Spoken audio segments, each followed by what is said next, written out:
Good morning, here we go.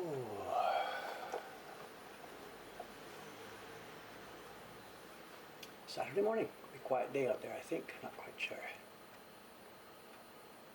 It's mixed, it's not raining, but it's threatening to, and I guess it might rain a bit later, we don't know, who knows. I haven't got the camera covered up. It's possible I might have to run out there and take care of it. If you see rain or streaks or something happening on the video, let me know. And again, the audio has gone off sync with the video to show. My mouth doesn't seem to match what I'm saying. It's got a mind of its own.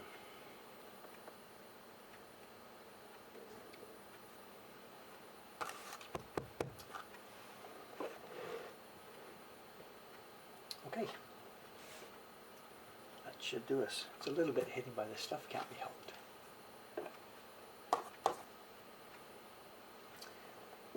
Is the audio behind or is the audio ahead? I can't quite tell. Put on both cameras. Can I get it on both cameras? I don't know.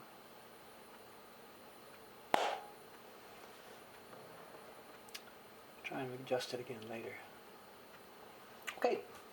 As you can see, we've got a printing stream and very quiet audio. It's the same setting there, minus 10 dB. The mics are right in front of me, exactly the same. The clock is back. I left it there. I haven't changed anything else in the settings.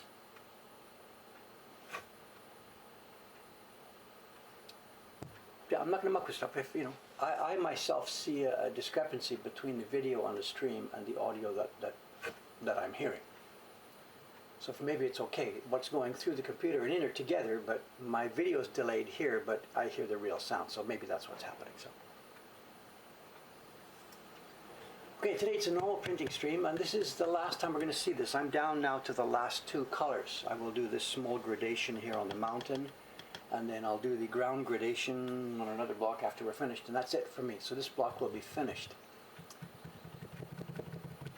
And what happens next, what we'll be doing on Monday, I don't know. I have more printing jobs scheduled. I have to get some more work done on carving the tiger.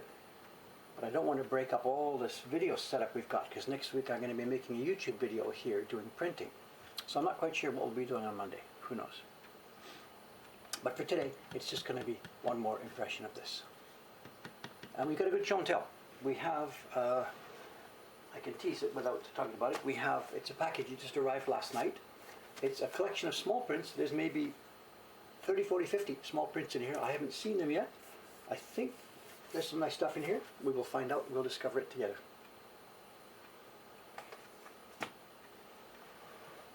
And I'll be joined probably within a half an hour or so by Ishikawa-san. Sugi-san is not here today, but Ishikawa-san will be here quite soon.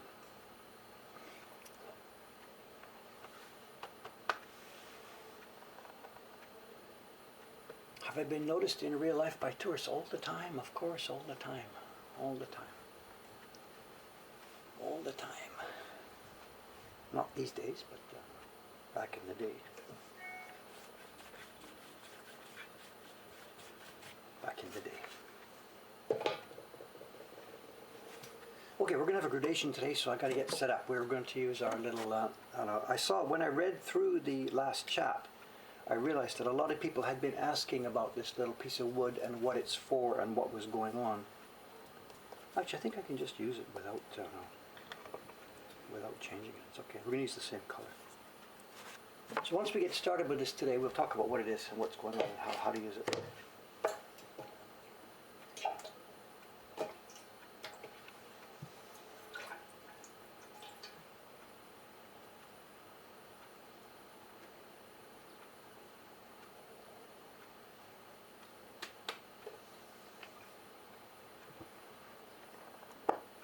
What it is, it's a little piece of wood, just a piece of wood, soft wood with some shop towel wrapped around it. There's nothing official, you don't need those things. Just a little piece of cloth rolled into a ball will do just fine. We just want something that will carry some dampness that we can use to lightly moisten the top surface of the wood. If the wood was dry, say if we were going to do this here, if the wood was dry and we wanted to do a gradation where the color faded out, it wouldn't work. It would just get streaky and scratchy. So the surface of the wood has to be just lightly. This is a bit too much because this has just been dropped in the water. We don't want standing water on the wood. We just want dampness. We'll see. Once we get going, we'll see how it goes. And I'm not quite sure what we're going to do here. Suga-san and Ishikawa-san made their own version of this print, and I think they missed a chance here. What we're doing today here is this little triangular part. We've already got a base color. The upper section and the vertical section and this little hill all got the same base tone, along with the boars, the pigs. Then the pigs got their color on top of that. This got a gradation on top of that. The pigs got a color. That's left as the original. And here I want to do something to make it stand out from this part. It's already standing out because the lines of the design go the wrong way, but I want to give it a slightly bit of a different color tone. And this sample back from when Ishikawa-san was doing hers, she did a flat tone on here. It's very different, very subtle, just enough to make it look different. But I think it might look nice with a bit of a gradation on here. So the first few copies here today, we're going to test and try gradation. And if it's not something I'm in love with, we'll can it and I'll just do a flat color. But if it looks a bit nice, it's okay. I don't want to do too much because we don't want to take any attention here. The attention of this print, of course, is all happening in the animals and the waterfall and the scenery. So this is off to the side, and I don't want to do anything here that's going to say, look at me, look at me, look at me. But I just don't want to be completely flat and boring. So we'll just try a few copies here and then make a decision.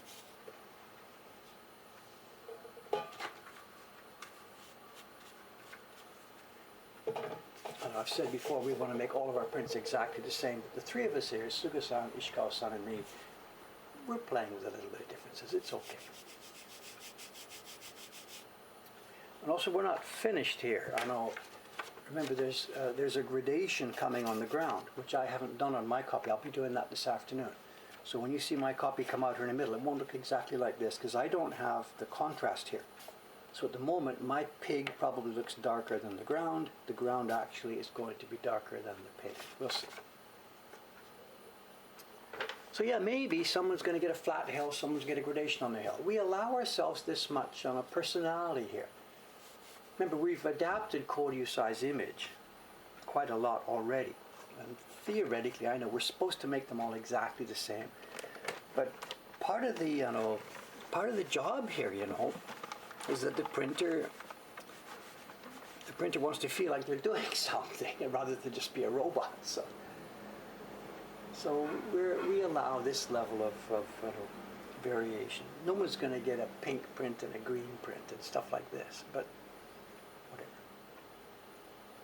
I'm trying to keep them in their jobs, and if I force everything on them, you must do this exactly the same way I tell you to do, we're going to lose them.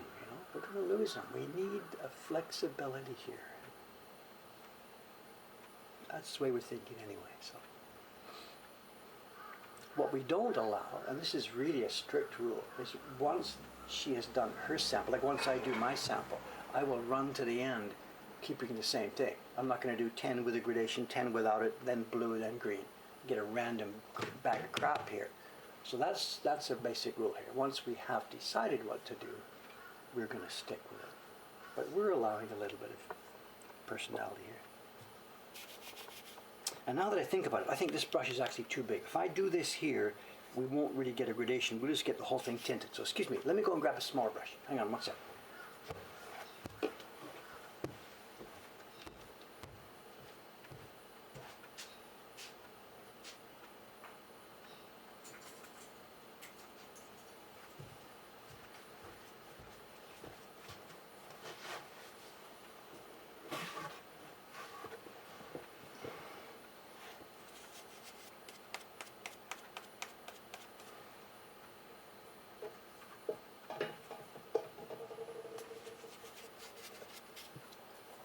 Brush like this. It's got enough body here to print properly.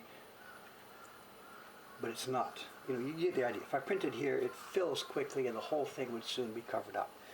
If I wanted really a small gradation along the edge, I'd go for an even smaller brush. We have a dot, but I'm left-handed, so I can't see that dot. So.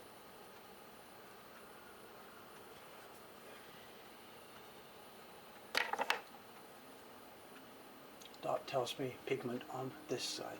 Without the dot, who knows where you're going to go. Okay, let's get some test paper. Let's try a few.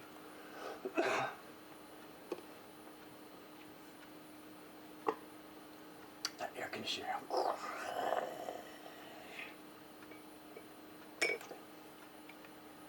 Too thick.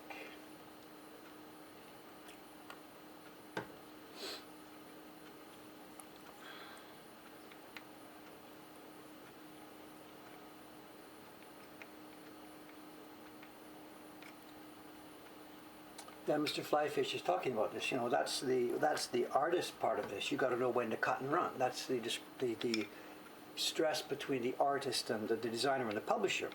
You know, Jed and I get that sometimes. You know, Jed would like to do more, and as the publisher, I've got to say at some point, I'm sorry, that's enough. We've got to cut and run on this thing. So.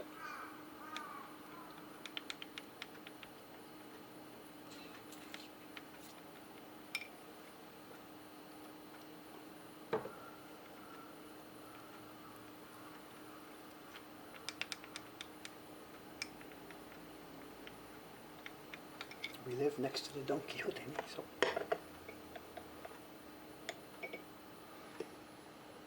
Okay, let's try a few tests here.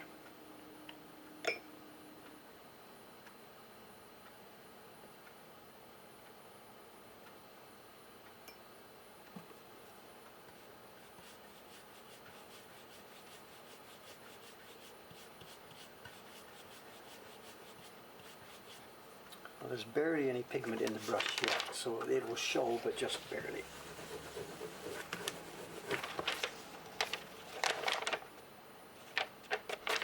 Upside down here.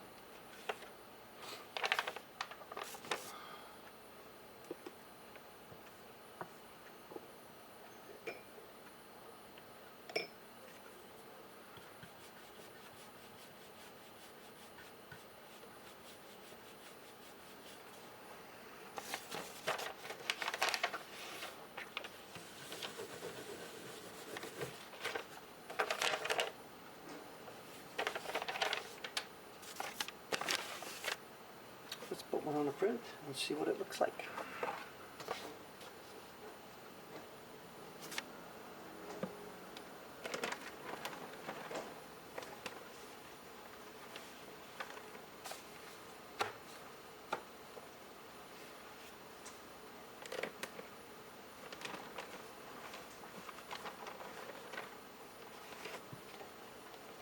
Here's our before, eh? This is really quite light. It looks a bit funny and out of place. We need something on it.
I think we don't need to come down to the bottom. I think just the top of this thing, more of a top to bottom gradation rather than side to side. If we bring it in from the side, it looks funny down at the bottom near the water here. So I think just the top.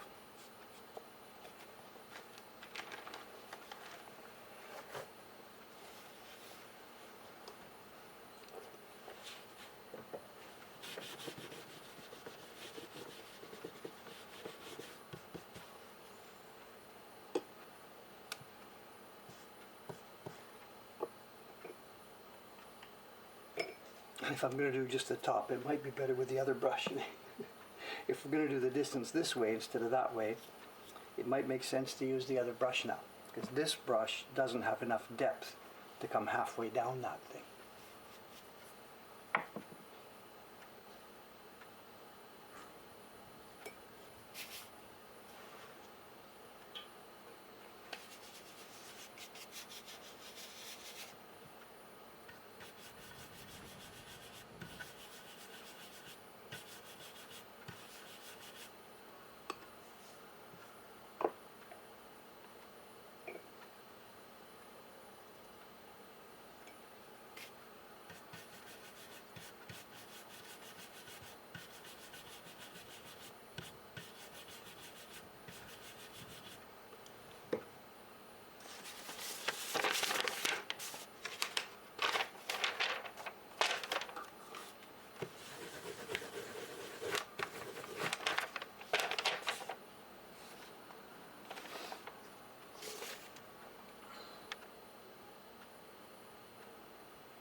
No, it doesn't match. I know we're outside of our palette here now, because this green is quite strong.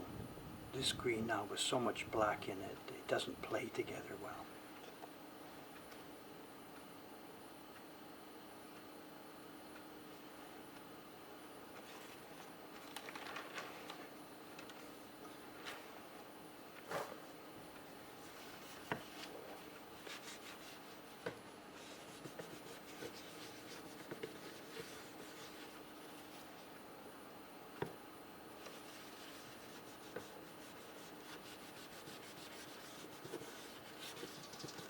I think we don't need the green, you know. I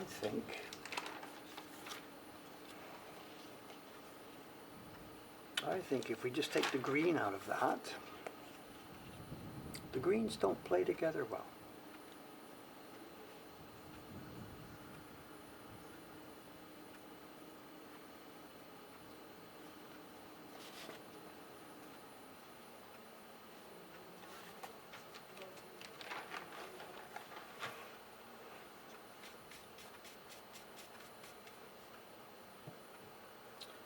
Let me go grab another brush, excuse me.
Don't know what you're doing, but I guess it's okay.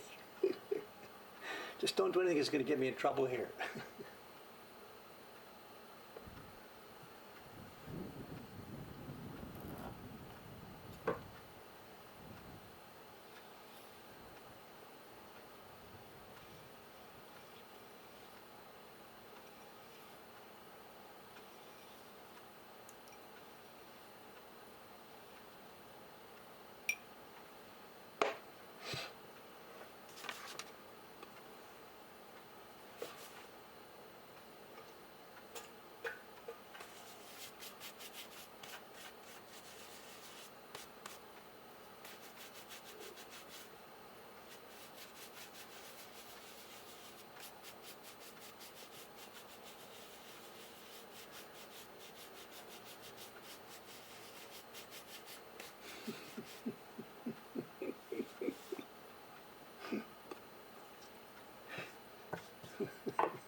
Someone's asking about Hakobi. This is a Hakobi, yes, it's one of the ones from that new video. So,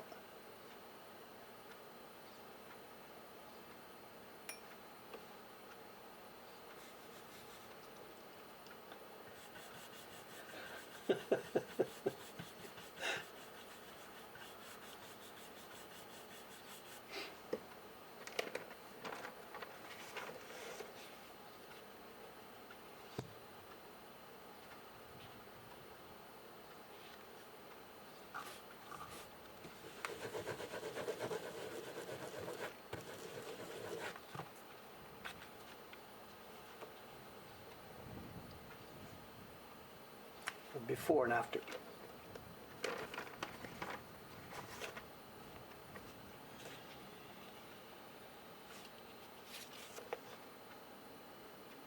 This is before. It's too bright. It's too flat. We need something on there.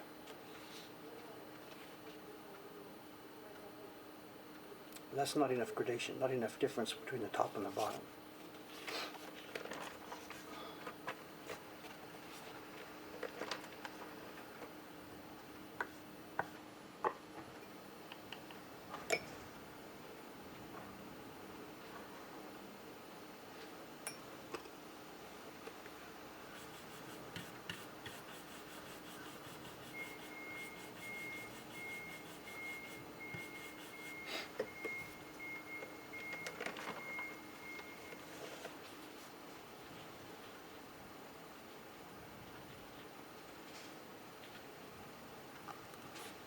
This is the same copy. This is sheet number 3.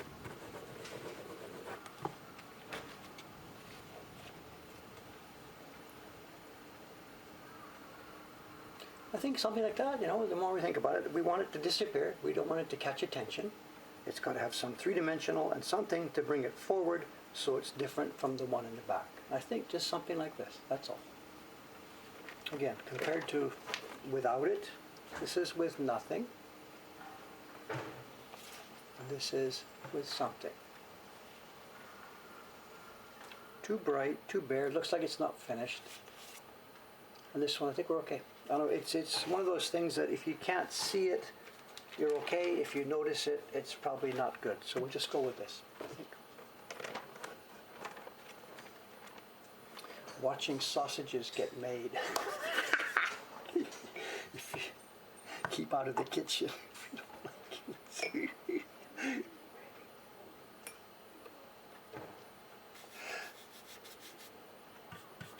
This is the thing though, can you imagine this now? You got one of those Yoshida prints. like with 57 impressions, like the Shinjuku one or something like that, and you've got this kind of question with every one of the little areas of the print, it gets completely insane. This is nothing. This is a piece of cake. This is a simple, trivial kindergarten exercise compared to stuff like that. Some of those complicated Shinhanga prints. All I'm doing here really is just trying to make this not look bad. We're just trying to sort of make this disappear. But those Shinhanga prints that are complicated with depth and dip, it's crazy, absolutely crazy. The last couple of years, the Japan Journey prints and the Woodblock Pilgrimage prints, they are mini Shinhanga. And sometimes we have torn our hair out trying to figure out how to make those things have the right depth and balance and tones, That's partly the reason why we went back to an ukiyo reproduction this year, because the girls were just going nuts on that. They're beautiful prints, but my God, they are difficult to test.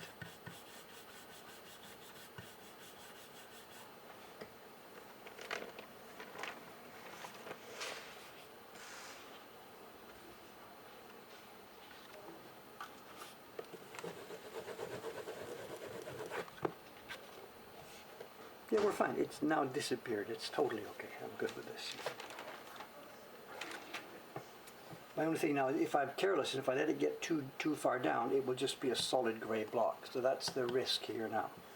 If I'm not careful, it will come too far down.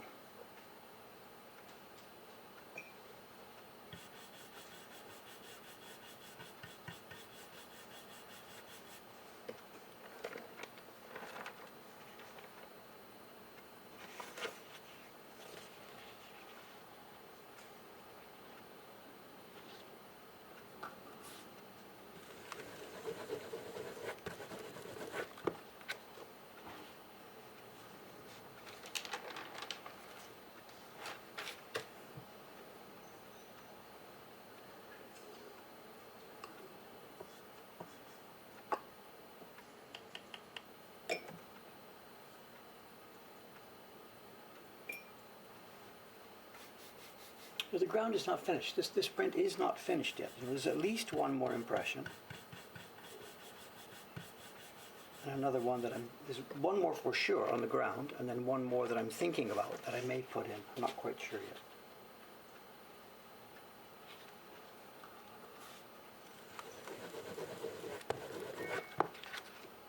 This whole area here will be much deeper and richer. This at the moment it looks bare and flat and unfinished. And I'm also thinking I might do something else on the ground underneath those guys, because to me that looks also a little tiny bit unfinished. I don't know. We'll see. This one for sure, that one I don't know.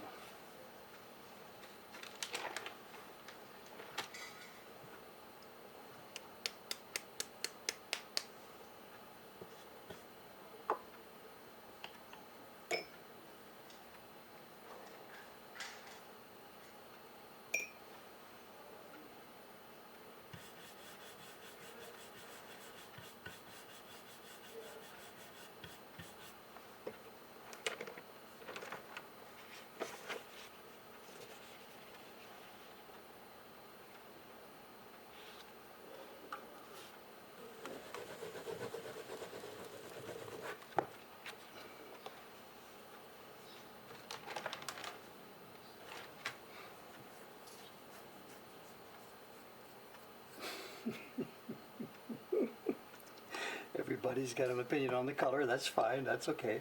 This is why normally, we don't show this stuff, and we don't put up a print saying, "What do you guys think? Should I do this or should I do that?" The answers are going to just be all over the map. So we just do this. The discussions that are going on, in fact, today, that's one of the reasons Ishikawa-san is here today. We're doing the test printing on number 7, the next one after this. And this is all over the map by design. When we're doing the test, we'll try dark, light, deep, rich, different color, red, green, blue, all over the place. So we have a collection of prints here that look bizarre. They're just testing and trialing and pushing the envelope on them and seeing what happens and seeing what looks,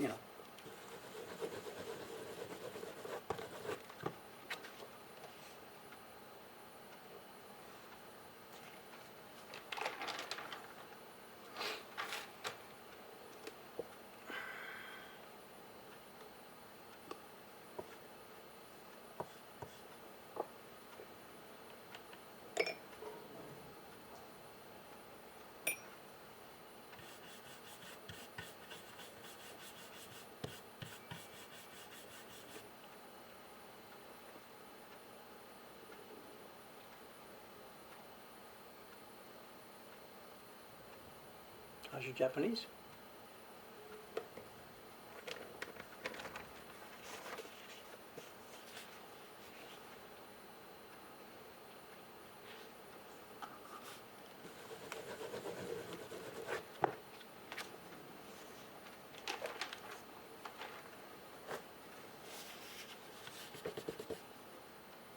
It says, it's in katakana, you should be able to read it, it says sumi. And then underneath that it says nezu. Sumi, of course, is black, sumi ink. And then it says nezu, it's been washed off. Nezu, nezumi-iro, mouse color, gray.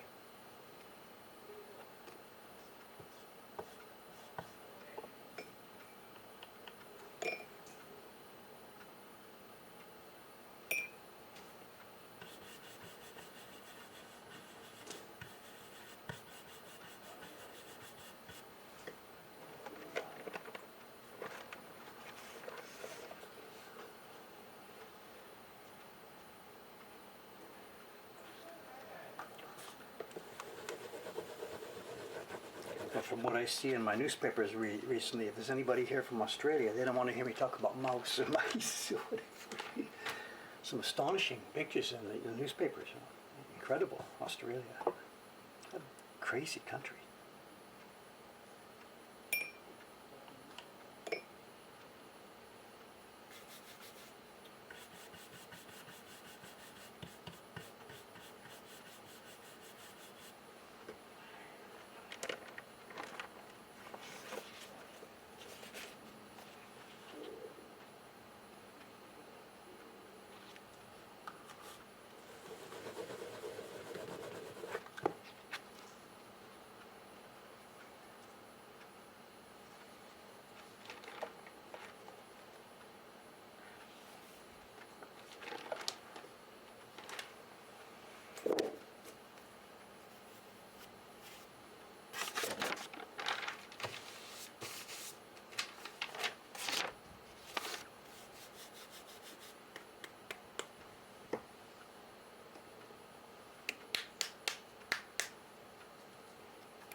Oh, I know something I meant to ask. The YouTube advertising thing. The YouTube advertising thing. I know June 1st was going to be the change in policy.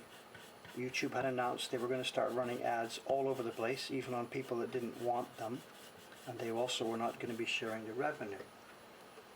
Once that came up, we went over to our YouTube channel. We have tried to make sure they are all turned off. But what I can't tell is whether they are doing that anyway. Are they still running ads on videos where the ads are turned off? And I did a bit. I went to an incognito browser last night and browsed one of the videos. I didn't see any ads, so it could be that we're still okay. I don't know. But I would like just to toss it out there. If any of you guys are watching any of our videos sometime and you do see an ad or something come up, please let me know. We're trying to know, we're trying to figure out what they're doing. The policy said they're going to run ads. We've got them turned off, but I don't know. I can't tell myself if they are running or not. So,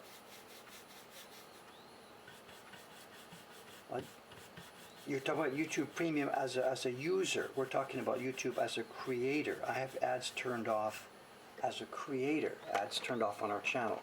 But the new policy says they're going to run them anyway. So I'm not talking about ad blocking or something from a subscriber's point of view. I'm talking about the creator's point of view here.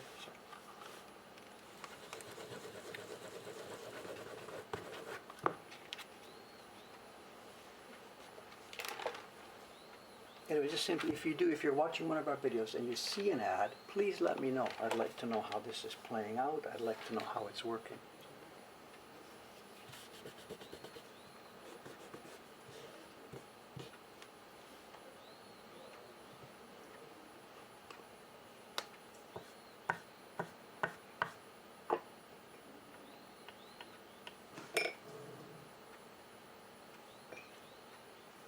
So, as I said, no ads from what I can tell, but no idea. They're rolling that out bit by bit, different places in the planet, I don't know.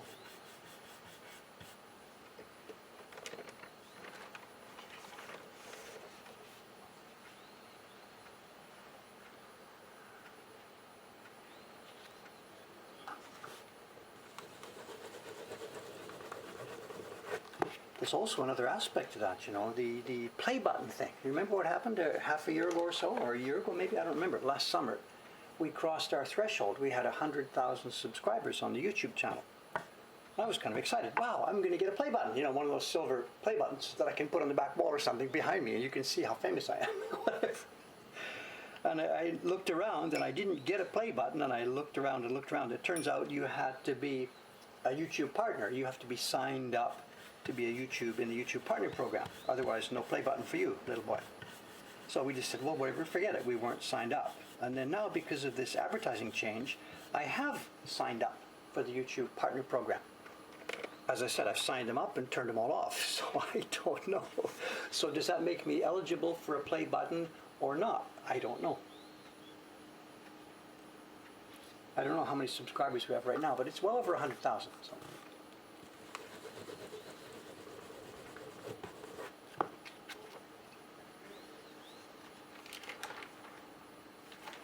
The next video is planning, you know. It's going to be like this. It's going to be without these things you're seeing. There's going to be no street view. There's going to be no day view. I'm going to get this worked out, and I'm going to make a print over the next week. And I'm going to do it with this top camera view and the binaural microphones in my ears. And we're going to put it up on YouTube in two versions. One version with no commentary whatsoever. Just the print, start to finish, being printed.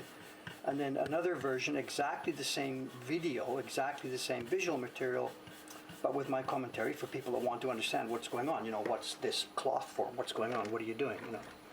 So I'm going to do it in two versions. And what I don't know yet, what I haven't decided yet, is how much printing to show per color. Most of our videos so far, we've just shown one pass. There's the red, click. There's the green, click. There's the blue, click. And it goes over for, 10 or 15 minutes, and you see the print come together. That's fine for people that want to understand an overview of the process, but it doesn't help people who are trying to become printers. Seeing 1, seeing 2, seeing 3, seeing 4, seeing the pace and how it works. So what I'm trying to think about now as I plan this for this week coming up is how many sheets. The print itself is going to have, I think, 10 colors. So my current thinking, I guess, is that I'll be doing a run of 60 or 70 or 80, but for the video, I think I'll catch maybe 10 sheets. So for each color, if I do 10 sheets, then move on to the next, move on to the next, and in between also show the color mixing. Show the red, blue, brown, blah, blah, blah, then print 10 and move on. And if it's a 10 color print or 12 color print and I do 10 of each, that'll make it maybe an hour and a half or something, I don't know.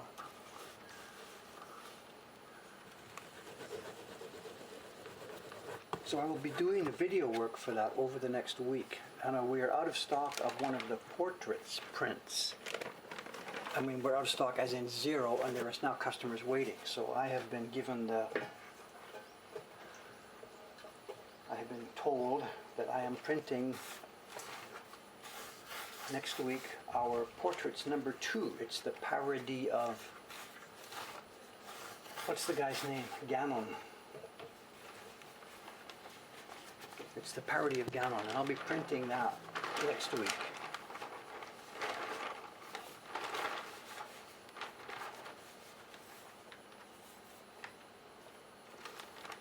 And it'll be appearing on a YouTube channel near you soon.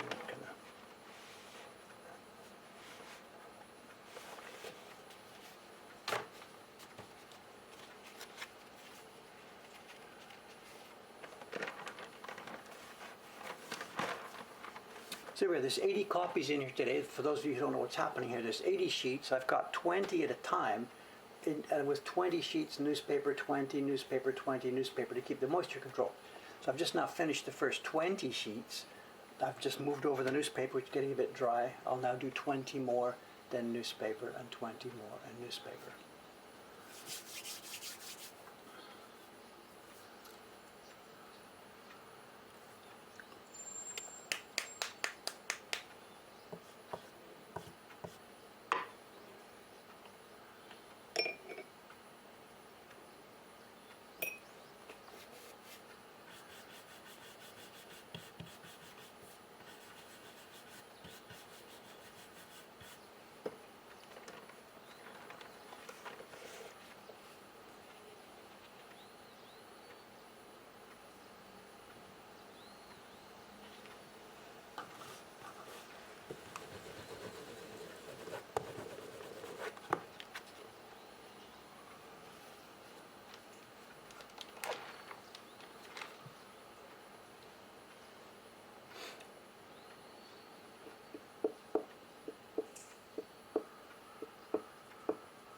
I don't want to dilute the pigment. I know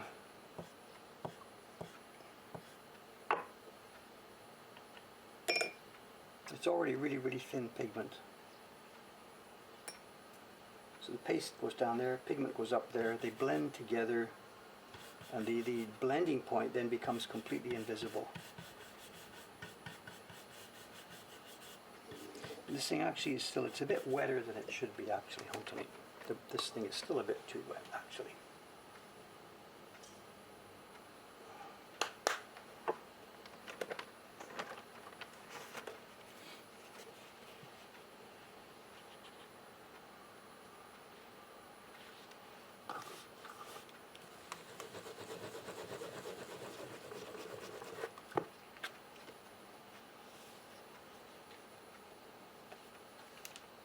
We're also seeing wet. Because it's wet, it sort of looks the same at the top and bottom. It's a bit deeper there and lighter there. But this at the moment is soaking wet. As it lightens up, this becomes lighter and we'll see the gradation more clearly.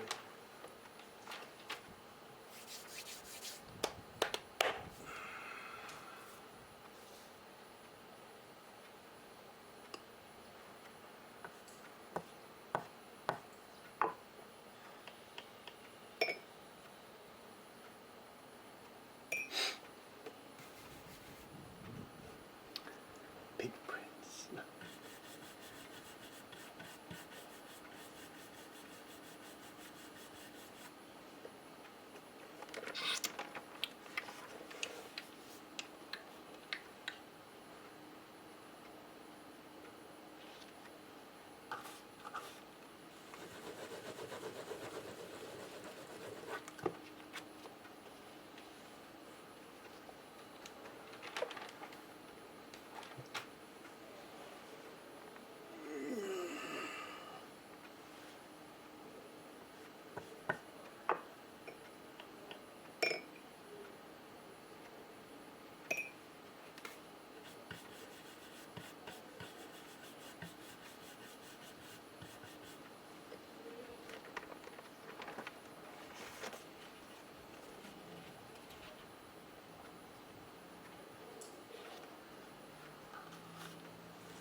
If I wasn't making prints, what would I be doing? Good Lord, I don't know. Pick one. What did I used to do? I had my hand at trying to be a flute player. I tried to be a saxophone player. It didn't last for very long. I played very bad bass in a very bad band. Made some guitars. Had a run at being a business manager for a while in Canada. What would I be doing now if I wasn't doing this? I don't know.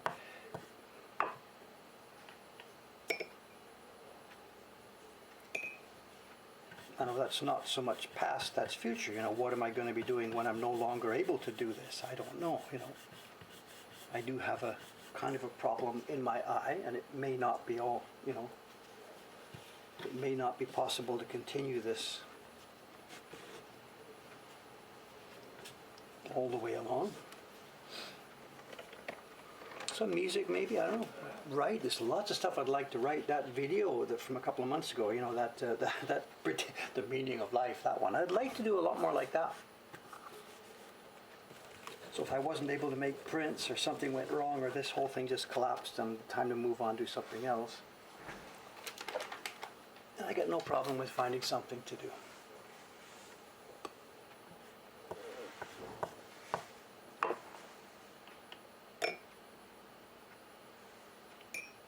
Have I made modern stuff? No, I'm not interested in things. I'm not an artist, I'm not an artist.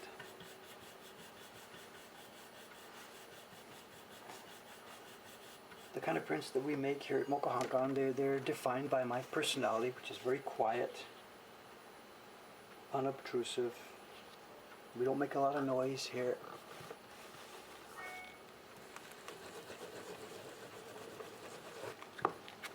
There's lots of people out in the world making spectacular, loud, noisy, big, vivid things. We don't need to do that here. It's okay.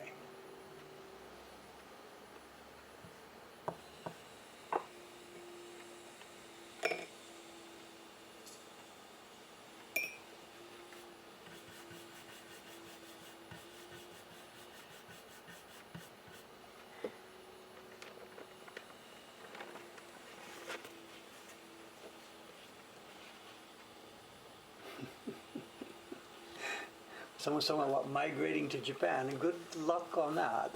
Good luck on that.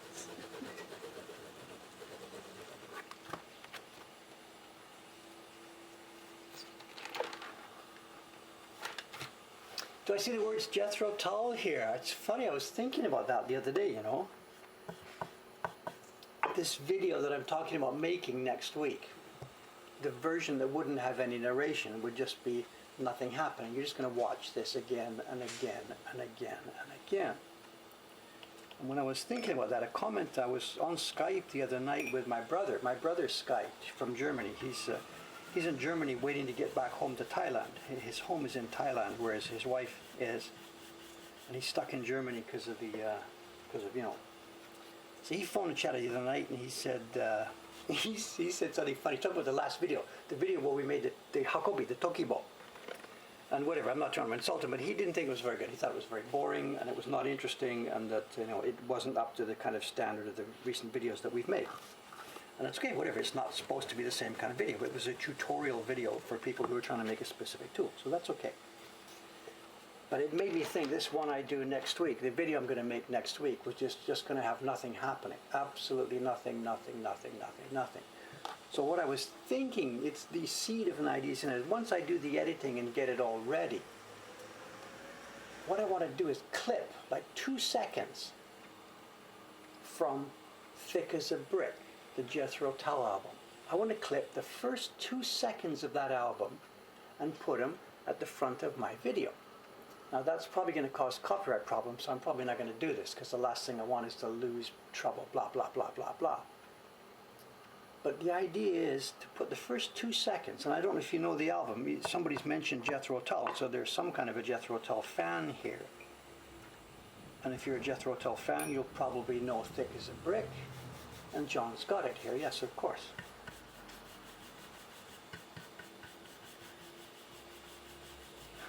So I don't know. But even if you copy 2 seconds, you're probably still going to get in trouble, so I don't know.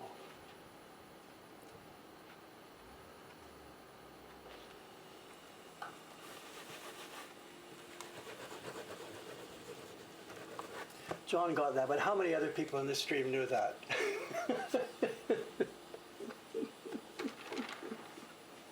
Or, I don't know what he probably did. John maybe didn't remember that, but he quickly went to YouTube, teed it up, listened to the first 2 seconds, and came back to show. I saw them do that in Toronto. They came through Toronto with that tour. And what was that? That would be 1978 or 1979. I saw them at the, what did they call the old place where the Toronto Maple Leafs used to play? I forget what it's called. Not Toronto. Oh, Maple Leaf Gardens. Okay, John. All right. Relax. I said you'd probably know that. I said that in advance. So I saw Tull at Maple Leaf Gardens, and it would be 1978 or 1979. And I don't remember what tour it was. I don't remember what they were playing. It wasn't the Thick as a Brick. I don't think they ever toured with that. I don't know.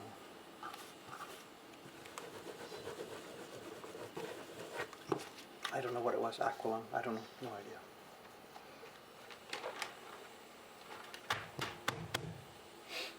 No, the Forum is Montreal. So.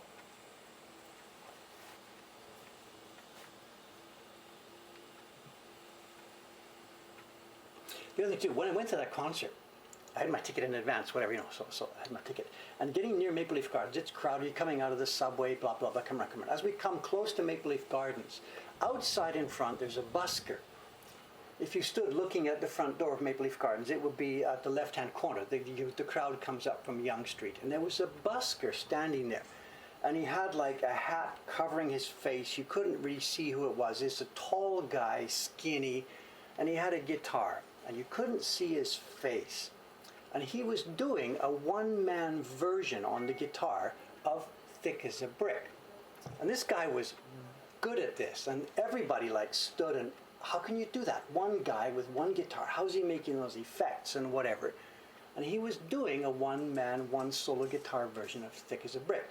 And like, I'm watching because I'm interested, and somebody else is watching, a crowd all watching, but time running out, we got to go inside.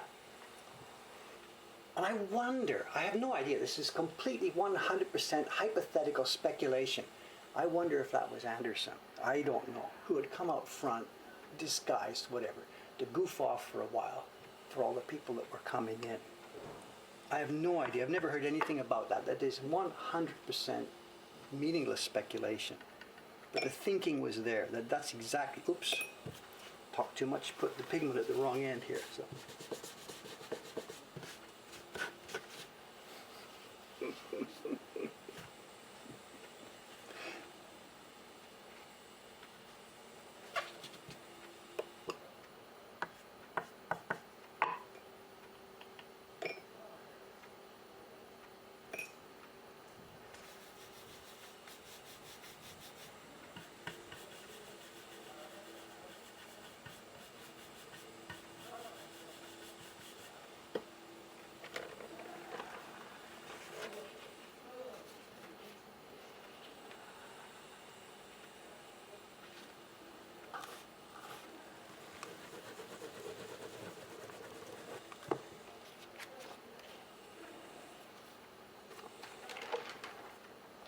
Yeah, someone's saying it's the kind of thing he would do. I think, I mean, I don't know the guy, of course, but you have the impression that that's the kind of thing that Ian Anderson would do, so whatever. I'm just curious, if he, in an interview somewhere years later, if he would ever admit to doing this, he remembers when he played in Toronto, blah, blah. Or maybe he used to do it all the time. No matter where he's playing, he would just go outside and fool around for a while before the concert time, It sounds to me exactly like the kind of thing a guy like that would do. So whatever, just it's a little flea in the back of my mind that I watched Ian Anderson play that, whatever.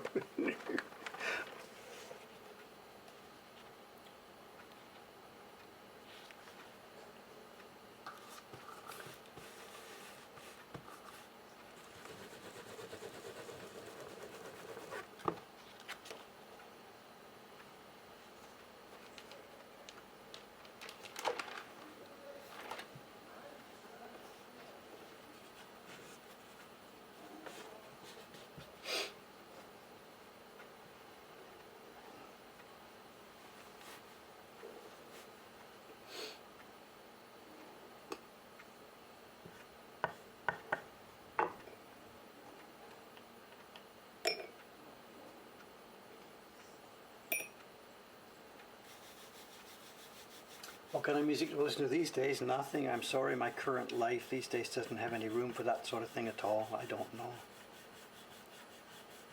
It's okay, no problem. My life has been full of music, it's okay, but at the moment it doesn't quite fit, so.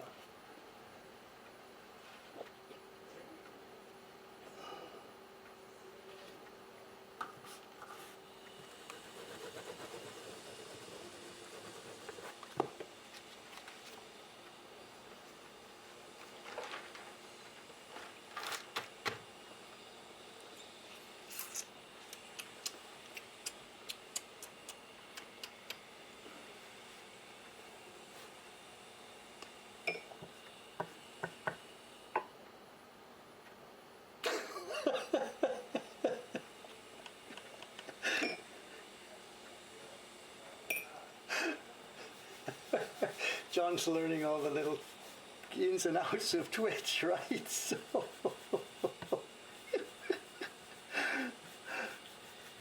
what bizarre things are happening these days, you know, so. John there thought he was going to be first to the punch, and he's the only one to the punch there, so.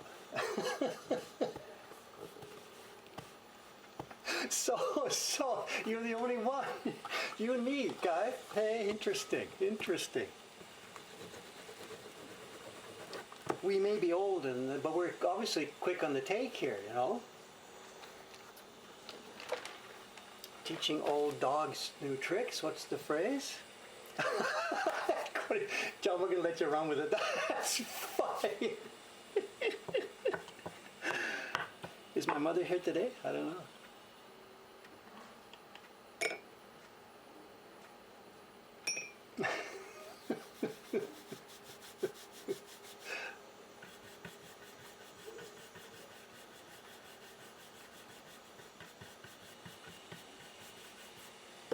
Oh, there is something. That reminds me. Talking about music and stuff then does remind me. Reminds me. The Spotify deal. In the last stream, or was it the last stream or 2 streams ago? I have no idea. I don't know. We were talking about the idea that I've got a ton of music on my hard drive here. It's downstairs right now. But I've got a ton of music on my hard drive, and the people around here, I play some of it. I was playing the other day. We have a what do you call it? Not USB. It's a Bluetooth speaker here. So I played some stuff the other day, and Sugi-san is like, "Wow, that's sort of nice. That's sort of cool. You know, whatever." So it occurred to me, you know, there's lots of sort of stuff that I know about that the people around me don't know about. And I'm not talking about things like Thick as a Brick. Everybody knows that stuff. Just whatever. Over the years, I've got enough stuff that I picked up on. So the idea came that what I would like to do is put together a playlist, you know, and chat about this song, and I have a memory about that, then play it, you know, a miniature sort of, I don't know what the word is. It's not a DJ set. That has a different meaning these days, but just Dave to introduce some music, and I was just thinking out loud about this, you know. And then somebody sent me a link after the stream. Somebody who had heard the stream on the VOD, and they sent me a link, and it seems Spotify now has this capability for people in some countries, not in Japan apparently. If you're a Spotify member, you get this little app that goes with it, and you make your own little playlist, and then you do the thing. You talk. Okay, first track I want to play for you today is blah, blah, blah, blah, blah, blah, blah, blah, and then you play it, and then you comment, and you play it, and you comment, and you play it. And this goes into the Spotify system. And the rights for playing the music are built in because you're a Spotify member. So other people who are Spotify members can cue this thing up, and they hear you do your thing. You have your comment, and then it plays the Spotify track, blah, blah, blah. So it seems now that this sort of thing is actually doable for people who don't have music licenses and stuff like that. This person sent me a link, so I eagerly followed this, and it turns out it's not available here in Japan. So okay, I'm VPN, but like I have time for this sort of thing, no. But I would like to play with that. Casey, no, well, you're John saying this as a joke, but yes, no thanks, John. Haven't heard from him recently. Is he still at it?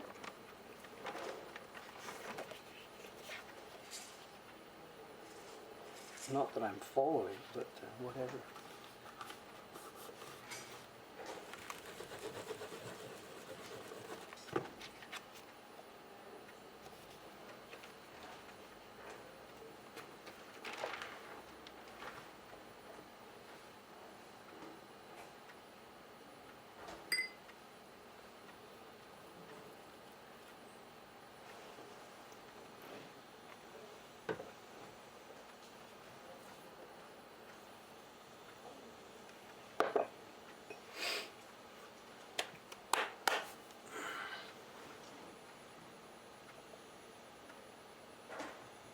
Oh, he's dead? So, God.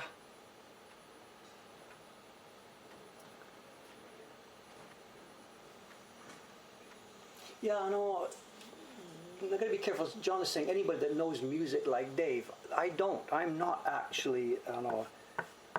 My knowledge of music, interesting, this is a good analogy here. My knowledge of music really kind of matches my knowledge of Japanese.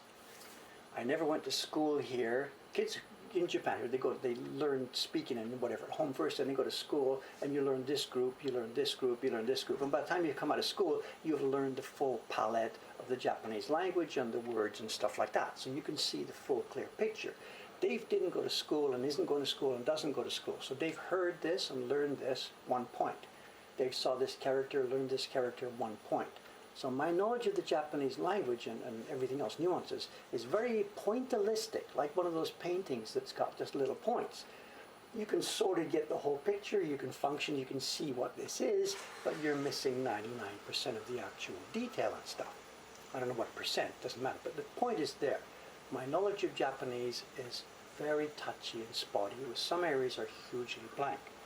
And with me and music, it's the same thing. When I was in high school, 1964, 65, 66, what's going on in the world of music? Oh my God, it's everything.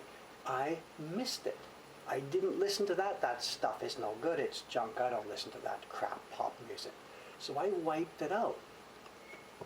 At the time I was in high school in the 60s, it actually gets even worse. Not only was I not interested in pop music and thought it was crap, I also had a chance. My dad was playing in the orchestras at places downtown like the Cave and Izzy's nightclub and stuff like that. And in Vancouver in the 60s, Vancouver was a tryout for Vegas. Vancouver had a couple of good nightclubs and acts that were going to go on to Vegas. You know, Eddie Gourmet or Jack Jones or whatever, all these entertainers of the day, Nat King Cole and stuff.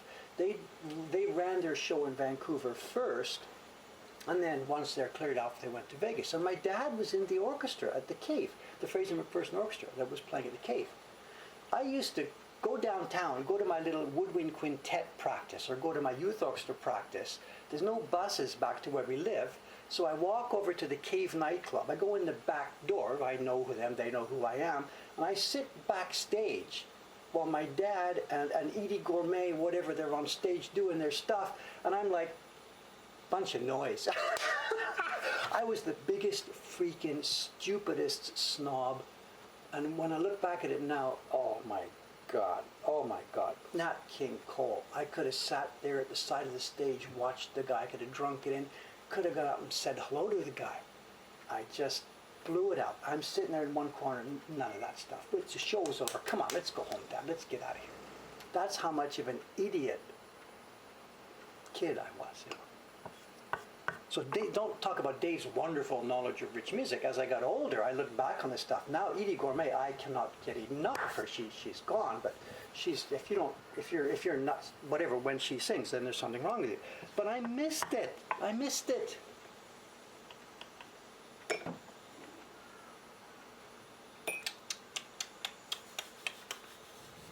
Too late, smart, too soon, old. What's the expression? I don't know.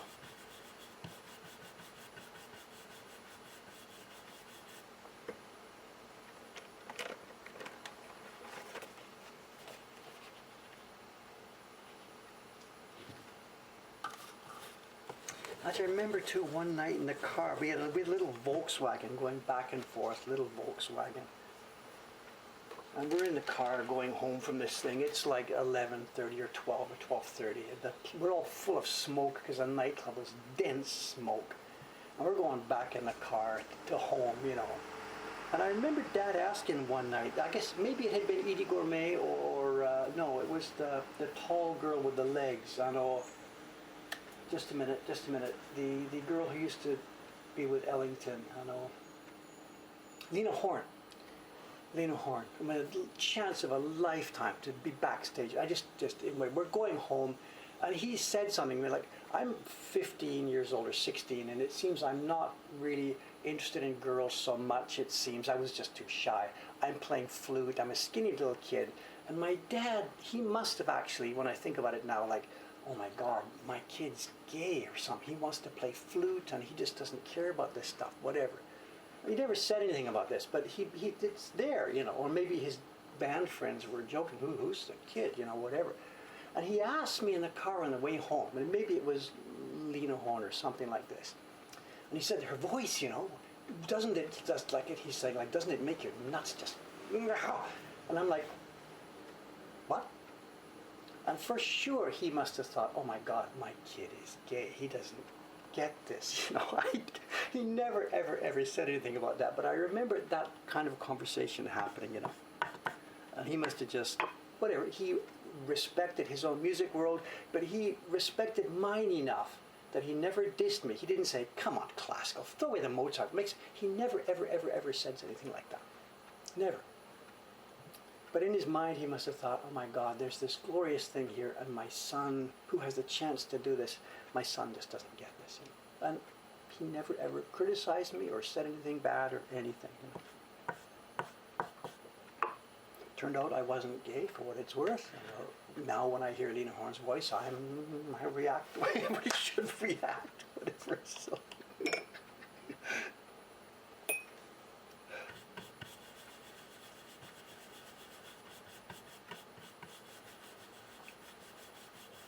So I know he was disappointed to a degree, you know. It's too bad. You know. He wasn't disappointed in me as a human being. Later on, you know, as we became adults, he recognizes that I can do stuff. But the fact that I didn't do the same things he did was perhaps a bit disappointing. I don't know.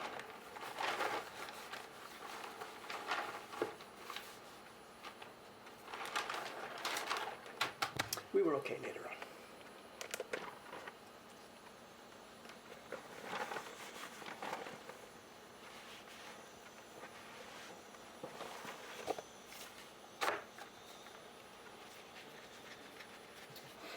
Me and my dad were okay. You know, I disappointed him a lot in some of the early years, but later on we became okay. After I grew up and started being a normal person, he was happy with who I was. It was okay. But the teenage years, well, maybe every kid, I don't know, teenage years.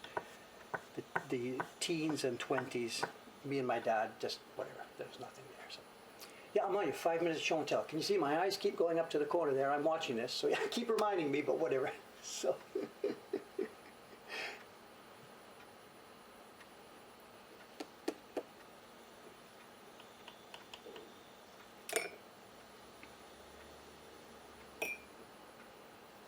As far as having a son involved in his music world, my dad did get this because my brother he sort of followed the family footsteps. My brother, whatever, he fought with the family and sort of ran away from home for a while, but he ran away to my dad's world. My brother went over to Britain and tried to make it as a musician, did make it a musician in Europe. He spent years and years, decades playing music. So when finally years went by and we had family get-togethers again, my dad is a granddad by now, and me and my brother are there. So my dad and my brother, they were just sitting telling lies about all the musicians they met, stuff like that. So it worked out in the end for my dad just fine. One of his kids did follow the footsteps and got good at it. So my dad felt proud about that. And David did his own world, doing things he's good at. So my parents are okay with us. But those trips, you know, I go down to the nightclub and I just can never forget that. So.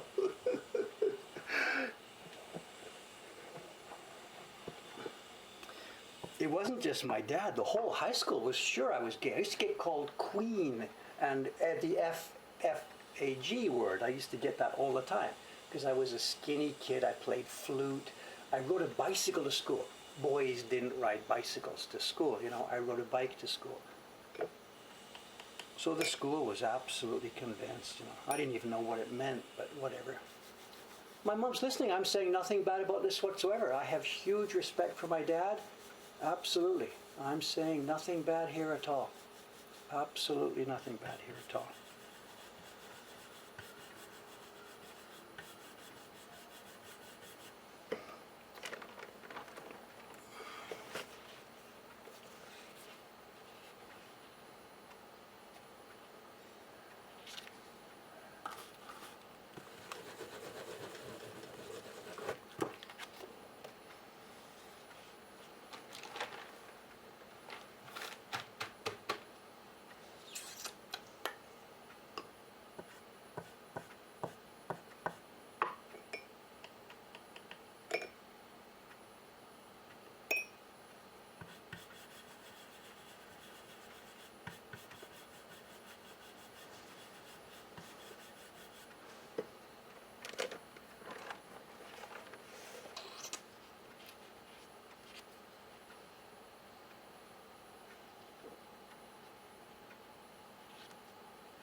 There's a siren somewhere in the background I hear, yeah, so.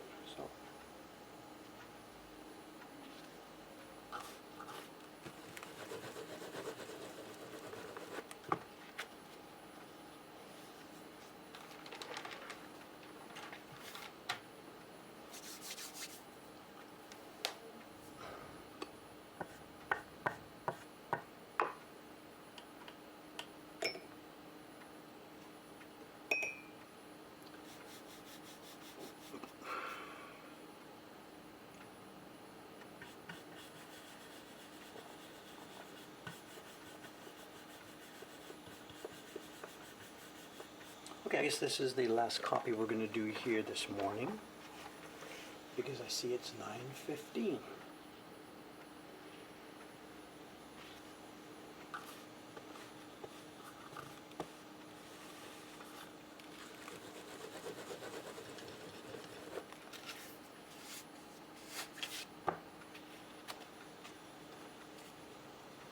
Good, it's disappeared, you know. This is exactly what we wanted. That corner has now disappeared. If somebody studies it, they will see the gradation, the difference in contrast here, but it has disappeared, which is exactly what we want here. So, okay, we have some show and tell.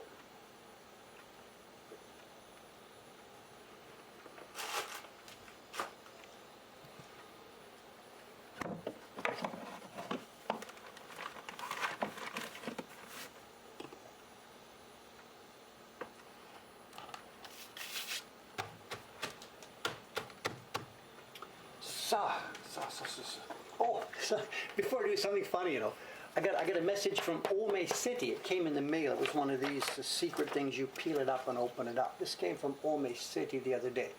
To bring you in the loop, I have a vaccination reservation. Next Friday I'll be vaccinated. So it means probably maybe next Saturday, 1 week from now. If you're a Saturday-only viewer of this stream, next Saturday might be an off day. I'm not sure how to handle this. I have a stream on Thursday. I'll be vaccinated Friday, and there's a scheduled stream Saturday, but I have to get vaccinated out in Ome. So I think what we'll probably do is we will probably book off next Saturday's stream. So we'll talk about that next week. We have Monday to come and Thursday still to come. But take a little flyer. Maybe next Saturday will be actually a day off. Who knows? I'll be okay after the vaccination, or like my mother, I'll be on my back for 6 hours. Who knows? No idea. But anyway, I got this thing from Ome City, and this is funny. It's funny, as in it's not really funny. They got their calendar. They published the calendar. The government has told every municipality, you will be finished vaccinating seniors by July 31st. You will be finished by July 31st. And every municipality and city says, oh, well, whatever, okay. So they have now published their list that defines everybody will be finished by July 31st. This is from Ome City. And it's funny, it's in Japanese, but this is so funny.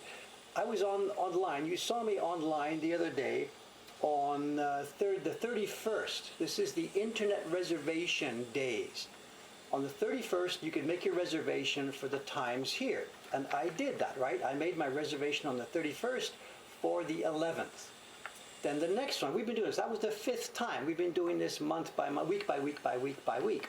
The next one, June 7th, is the reservations for this. But no, they talked about this before. On June 7th, next Monday, you make your reservations for all the way down to July 31st. So next Monday is the last reservation day. So even if I hadn't got it last 31st, next one, obviously they're going to open 150,000 slots. They are opening a slot for everybody in the city.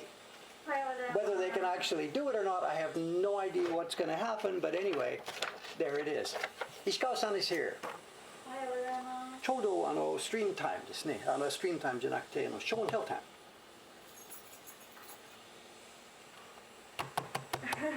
それか。そう、ショーンテル。まだ飽きてないです。It's going to be an unboxing show and tell here. So, Johnson, they were going to do that. They announced the same thing like 3 or 4 weeks ago and didn't actually do it. And now finally they've got it. So just after Dave gets his reservation, whatever. So maybe I got mine just in time.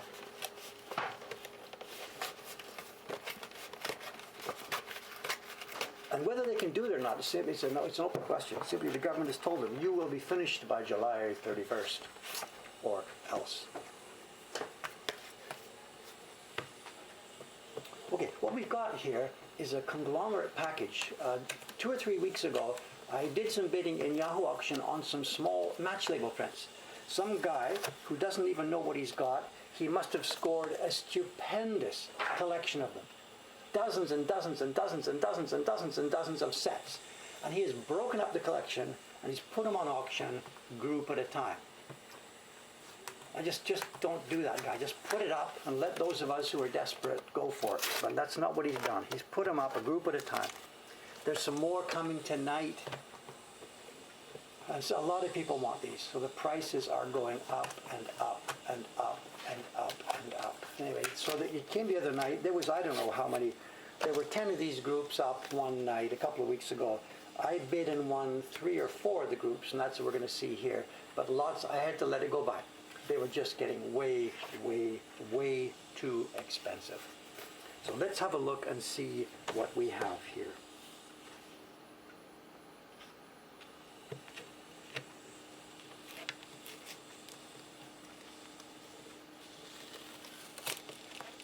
Tape, tape, tape, tape, tape.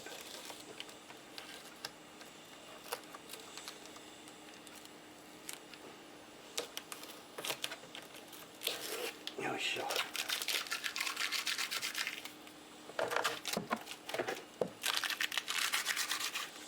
It's safe packaging. I don't know. There's a balance between safe packaging and destroying the things while you're opening them up. So whatever. Let's have a look. Let's leave this here. That'll do fine. So each one of these groups, this is what he put up.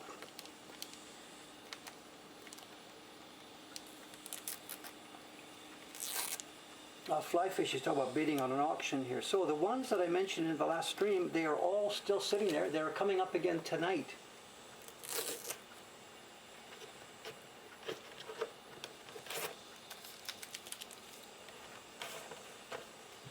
Okay, let me zoom in a bit.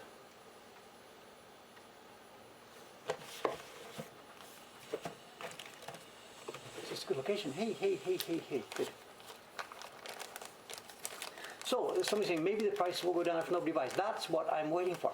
That's what I'm hoping for. If nobody buys, nobody buys, nobody buys. Okay, what we have here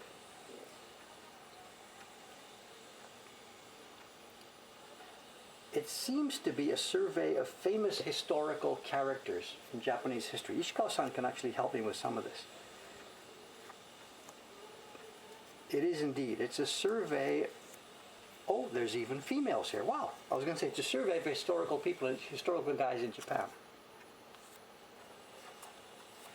石川さん just in time 日本語の先生なんだよそれ。このマッチレベルセットですがあら、シェイクかわいいね。そう12年ですが it's a set of 12、歴史かなで一番昔何々天皇あら、何々天皇からあそうそれから明治時代まででしょ、はいはい、西郷さん違うのか違うな。いい大老。これ南州あ、南州の長谷川。そはい、吉一郎とか。義一郎。全部番号入ってますね、1234だから本当に12枚セットですが、歴史的な有名なものでしょ。あ、これは人の名前だね。これ全部一緒だ長谷川あ、そうそう絵師ですね。そうそう。あ、絵師ですそうかそうか。これ絵師です。あ、そうそう。楠木正成とかね。でもこれ南光っていうのは楠木正成。そうそうそう。じゃあ一番古いは何神武天皇。神武天皇。あ、じゃあ神武天皇といえば古式の時代ですか。古式の時代ですね。はいはいはい。あ、そうだね。日本人ならまあわかる。そうそうそう。So it's sorry. So this is 石川さん。はい、石川さん。そうかそうか。おはようございます。 Last time. She's printing today. She's doing test printing on the number 7 print this year's series, the one that follows the one that I'm just doing right now. So. 可愛いね。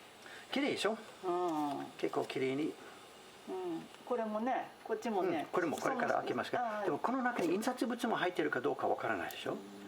ちょっとわからない。木版画じゃないみたいでしょ。そうだね。なんかね。ちょっとわからない。バネ筋がないか。そうだね。そうだから彫ってありますが、これから開けます。Jumping ahead of myself here. This guy who put up all these auctions, set 1, set 2, set 3, some of them are clearly woodblock prints. This is absolutely classical. It's carved and printed in exactly the same way that you see what I have done today. This is 100% normal woodblock print.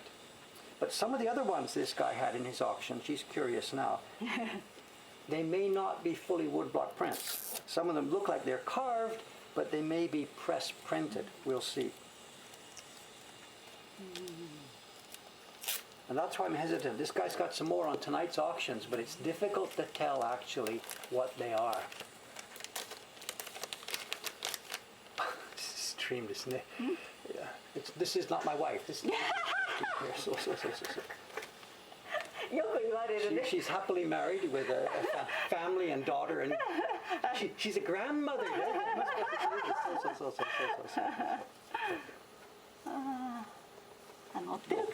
じゃあ木版画でしょ。お、正面刷り？だって後ろないよ。あれが。正面刷りだ。 It is. 本当に this is a print. I was afraid this would be print 印刷物 printed matter じゃないよ。木版画でしょ。それから見て光の中に。そう。正面刷りでしょ。正面そう。These are little treasures. Let's zoom in. そうか。 I was afraid this would be printed stuff. Look at this. The gold you're seeing here is a gold pigment. That's from a tube. Titan とか I don't know whatever tube からのものでしょ。でも正面刷り。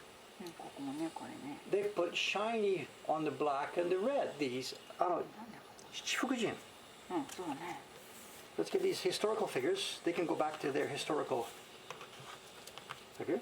We have these 7. What are they called in English? 英語で何？七福神。英語でわかんない。七福神 7 lucky gods でしょ。これ一部ないんじゃない？ありますよ。ちょっと待って。はい、6。はい。はい、こっち。はい、これ。はい。 7. And I do not remember all the names. We have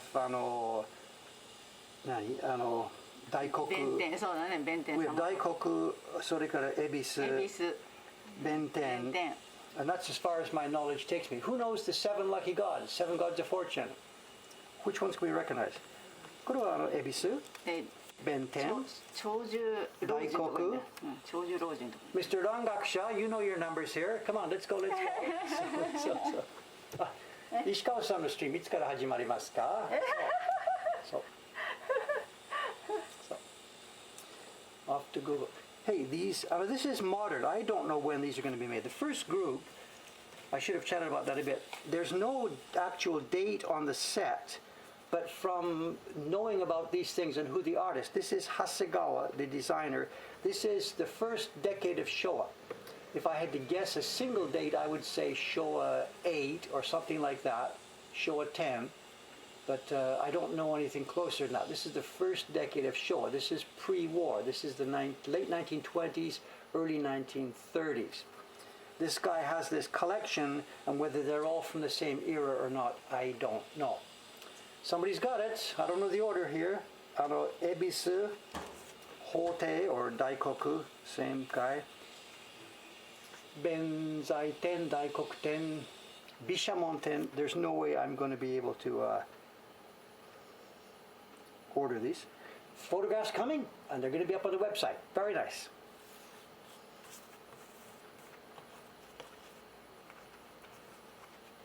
I was thinking they would not be woodblock prints, but they are hand-carved, hand-printed woodblock prints. Let's have a look at the third and final package here. As I said, this guy has dozens of these. He's putting them up day by day. Most of them I can't afford because the really attractive, interesting ones just go way too expensive. Way too expensive. Chocolate eggs, yes, I'm sorry. I'm not in touch with who is doing what. I'm sorry, please. I know the mods can actually maybe start to pass out chocolate eggs here because I didn't even see what's going on here. Someone's saying, does the young American still work there? Yes, he won't be here this morning because today's a Saturday. Oh, look at this. Look at this. Look at this. This is from a Kyoto company, Kanaria. でしょ? Kyoto Kanaria. 戦車蓋とポチ袋作る会社です。The company name is Kyoto Kanaria. This is again is pre-war. This is first decade of the Showa era. This is 何? 祇園宵山情緒 Okay, so we have a series of prints, something to do with Gion. Gion 宵山宵山ってなんか場所ですか? 宵山ってよ Gion is the entertainment district in Kyoto, and there's seems to be a connection here. 何のことかわかんない場所じゃなくてじゃあ it's a set でしょ? うんそうだね祇園のほら火つけたりするじゃないそう八坂神社でしょ? そう鳥鉾京都の京都の祭りとか、祇園祭りの日のあれですよね。みたいですね。そう。全部祭りの会社でしょ。そうだね。この会社っていつ頃の会社？戦前ですね。そう戦前。もう戦後もやったかちょっとわからないですが、ポチ袋、戦車札、マッチレーベル。それから観光客のハガキ、あのようなものですね。カナリア。結構持ってますよ。会社のもの。そう。No, they're not playing cards at all. The roots of this kind of stuff comes from the earlier years when matchboxes, hostesses in bars, everybody was smoking. They handed out literally match boxes, a box full of matches, and they got in the habit of putting designs on the covers of the matchboxes. That's the roots of this. Those designs were woodblock printing in the early days, and then later on became printed matter. And somehow the transition came from match boxes to having match label woodblock prints. I guess people started collecting the match boxes, and then publishers started creating prints in that same format for these collectors. So the prints you're seeing here never were stuck on a box of matches. They weren't passed out in a bar, but they have their roots in that kind of technology. So these were, like I said, these weren't in a bar. This was not an actual match label, but it came from that stuff. These were made for collectors, paid for by collectors, and sponsored. And after the war, this was pretty much gone. This is pre-war, the late teens, through the 1920s, into the 1930s, and then that's it. And there were tons of collectors and companies making these. And this particular set seems to be the Gion Matsuri in Kyoto, and the dasha here, the different parts of the festival. And it's very nice to have a complete set. This dude who has broken this thing up, he's got a large collection. At least he hasn't broken it up bit by bit. He's kept the sets together. These are not spectacularly well made. They're nicely made, but not spectacularly well made. Is it going to focus here? Come on, camera, do your job. Focus. Here we go. That's pretty nice stuff for this size, you know, for this size. And these are festival carts, festival floats. And I believe so. Somebody was asking, they are, I believe, lanterns. I'm not knowledgeable about the Gion festival, but clearly this is a large festival float decorated with lanterns, absolutely.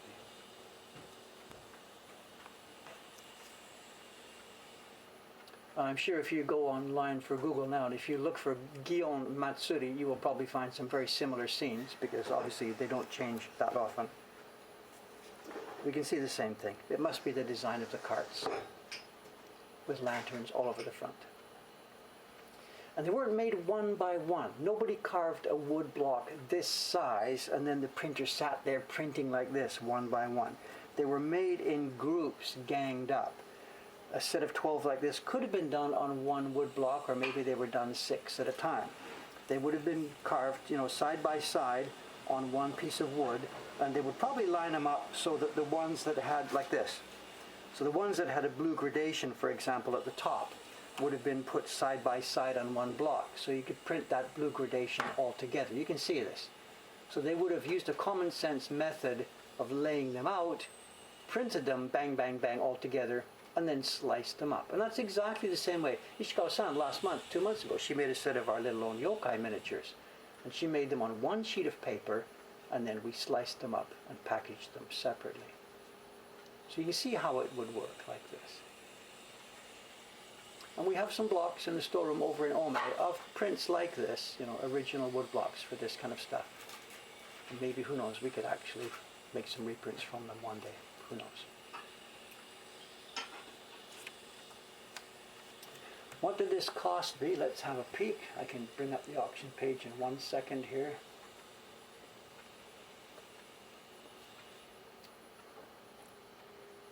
As I said, most of the auctions that day went way too expensive for me. This particular set I managed to score. It was okay. Where are we here?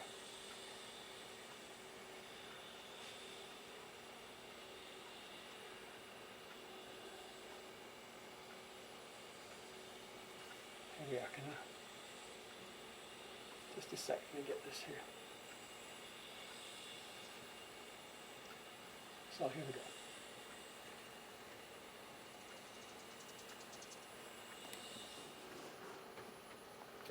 So there's the auction here, at 1,300 yen. So it's about, it cost me about, what, $12. So this is very nice for this, very, very nice. But I got outbid like crazy on most of the other sets.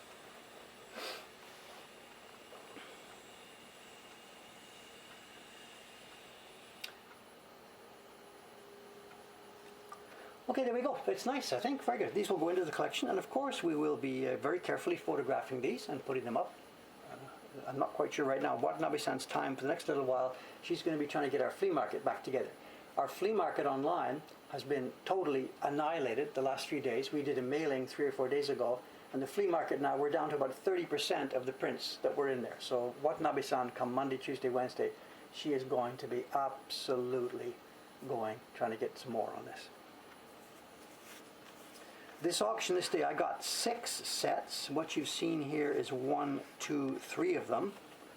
I suspect somewhere else in this package here, there are indeed some more, and we will save those for next time, because it's now, I've got to get back to my printing work and get going on this. So we'll save whatever's under here for the next show and tell, perhaps Monday morning. Whatever. Okay, thanks very much. I've actually got some work done this morning here, and I am now going to put the afterburners on and get to work and get this block finished. This is the last time you will see this print. I'm not sure what you see Monday. I could be downstairs carving. I don't know what to do. No idea. We'll sort something out by then. Anyway, thanks very much, and I'll see you next time. Ishikawa-san mo? You just got. So you can't see. I can't turn it with all the plug. Okay, good. Thanks, guys. We'll put the outside camera up for the last couple of minutes here. Oh, it's getting busier. Don Quixoteまで見えますよ。すごいね。これ。あっち？すごい。